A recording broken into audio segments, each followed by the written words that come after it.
Minnesota was once the place that forced America to confront police brutality after the murder of George Floyd by police. Now it's back in the national spotlight, this time over immigration raids, frozen daycare funds, political fallout, and the fatal shooting of a U.S. citizen by a federal agent. This isn't one story.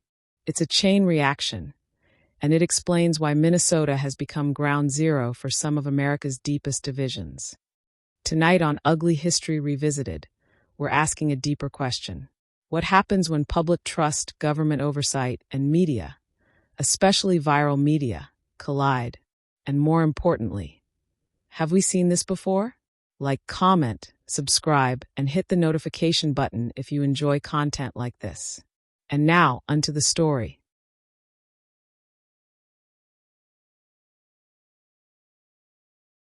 On May 25, 2020, the world watched in shock as George Floyd, an unarmed black man, was killed by a Minneapolis police officer, Derek Chauvin. The officer knelt on Floyd's neck for over 9 minutes, despite Floyd's repeated pleas of, "I can't breathe." The horrifying video, recorded by a bystander, quickly went viral and sparked global protests against police brutality and systemic racism. Across cities in the United States and around the world, millions took to the streets under the banners of Black Lives Matter and racial justice. In Minneapolis, the city where the killing occurred, protests continued for weeks, prompting National Guard deployments and a national conversation about policing reforms and racial inequity. This moment forever changed Minnesota's place in modern American history.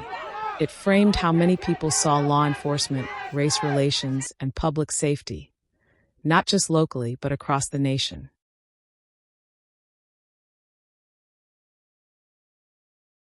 Fast forward to late 2025.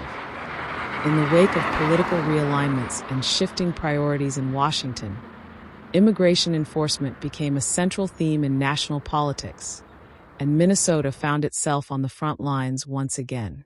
President Donald Trump, freshly re-elected, escalated federal immigration rhetoric and actions, often singling out Somali immigrants in Minnesota. Trump made repeated public comments disparaging Somali residents.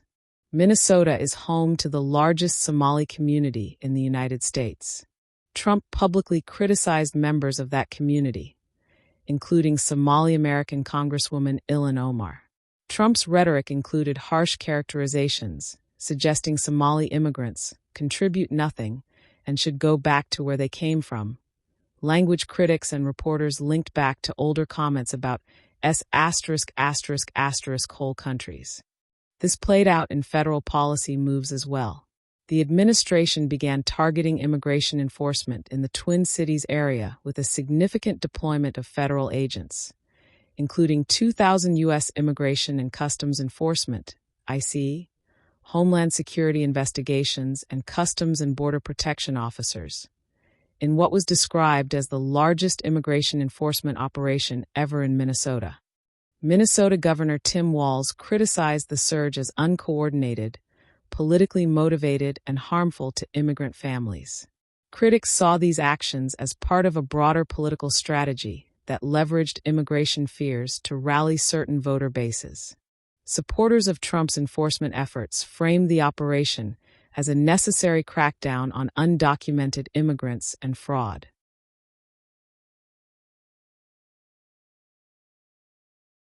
While immigration was becoming a central political flashpoint, another controversy was brewing in Minnesota, one involving allegations of widespread fraud in state social service programs, particularly child care and early childhood services.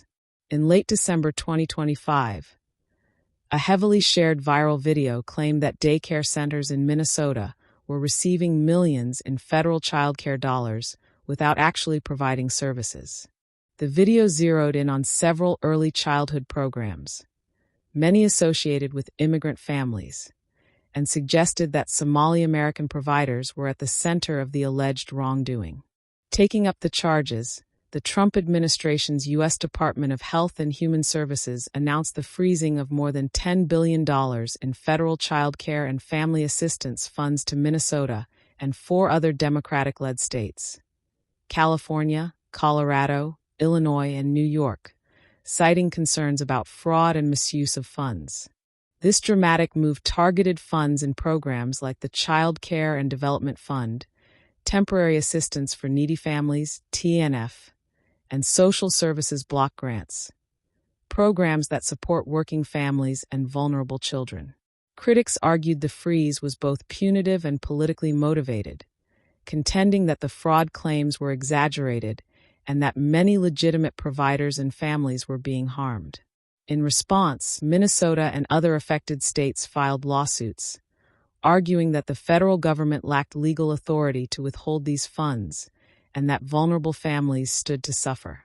A federal judge briefly blocked the freeze, maintaining the status quo while litigation proceeds.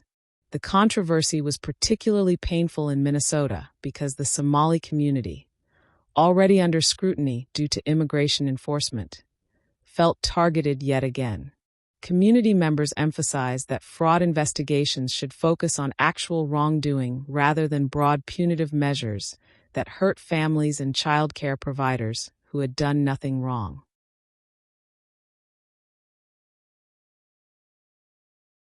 Amid these political storms, immigration crackdowns, federal interventions, and funding controversies, Minnesota's political landscape began to shift.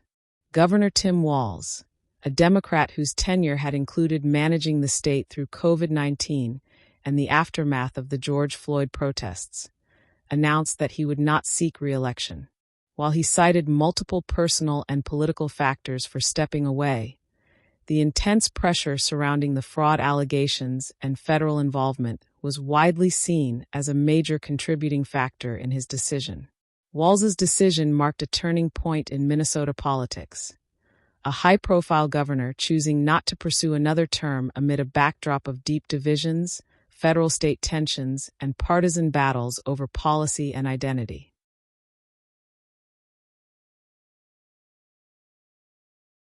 Just as these political battles were consuming the state's attention, a shocking new incident thrust Minnesota back into national headlines.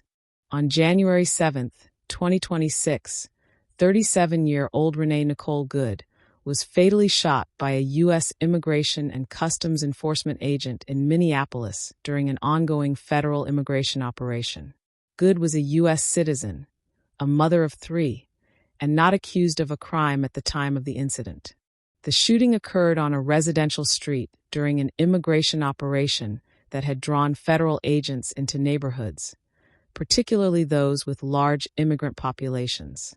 Good's vehicle was stopped diagonally in the street, and agents approached in multiple vehicles before at least one agent fired his weapon at her SUV. The shot struck Good, and she later died at a local hospital.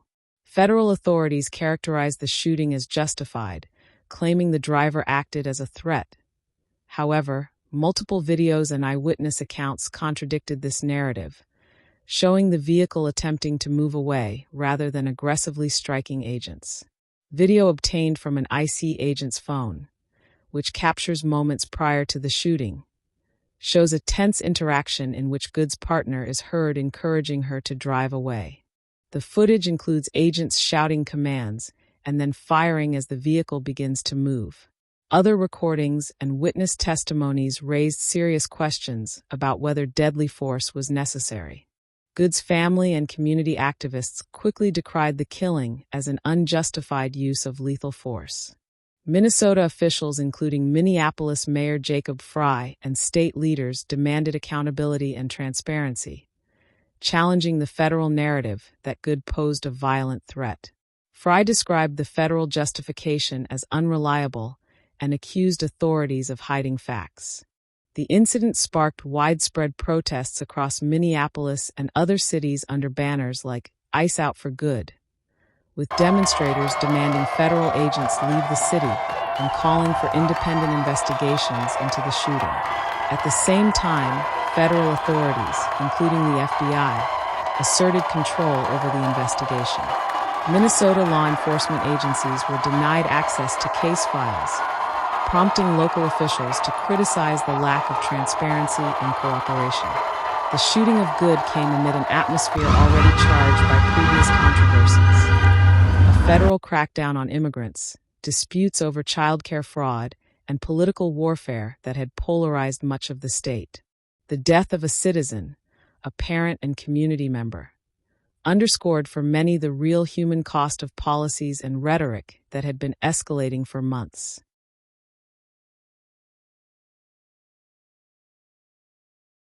To truly understand why these events reverberate so intensely, it helps to look at Minnesota's complex social and political landscape.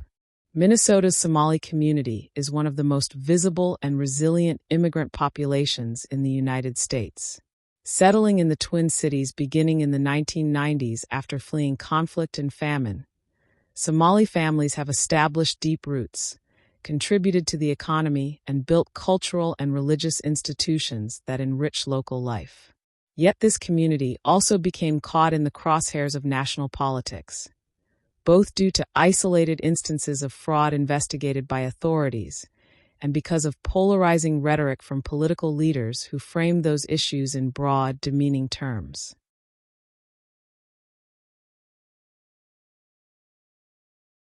Minnesota's journey from 2020 to 2026 has been remarkable, a microcosm of larger national struggles. The murder of George Floyd catalyzed a movement that reshaped conversations about race, policing, and justice in America, and positioned Minnesota as a powerful symbol of that change.